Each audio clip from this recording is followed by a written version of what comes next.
ওয়াদ-দুহা, আলোর শপথ, ওয়াল-লাইলি ইযা সাজা, নিঝুম নিস্তব্ধ রাতের শপথ। সুবহানাল্লাহ পড়েন। প্রথমে আল্লাহ দুইটা কসম কাটলেন। কয়টা? দুইটা। প্রথমে দোহা, প্রভাতের সূর্য কিরণের শপথ, আলোর শপথ। এরপরে অন্ধকারের শপথ কাটলেন। আলোর শপথ দিয়ে আল্লাহ তাআলা ওহী আশাকে বুঝালেন, আর অন্ধকারের শপথ দিয়ে আল্লাহ ওহী না আশাকে বুঝালেন। আল্লাহ বুঝাতে চাইলেন, নবী সব সময় আলো থাকলে ভাল লাগে না। 24 ঘন্টায় যদি সূর্যের আলো, এখনো সূর্যের আলো, সকালেও সূর্যের আলো, খালি আলো আর আলো, ভাল লাগবে? কথা বলেন না কেন? আবার 24 ঘন্টায় ঘুটঘুটে অন্ধকার, কোনো আলো টালো নাই, ভাল লাগবে?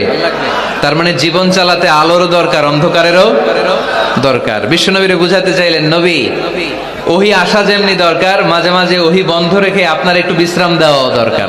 সুবহানাল্লাহ পড়েন। সরকারি চাকরি যারা করেন, সপ্তাহে কয়দিন জব করেন? জোরে বলেন। 5 দিন। বাকি 2 দিন কি করেন? বিশ্রাম নেন, ছুটিতে থাকেন। 7 দিনে যদি কাজ করা লাগতো, ভাল লাগতো? কথা বলেন না কেন? ভাল লাগতো না।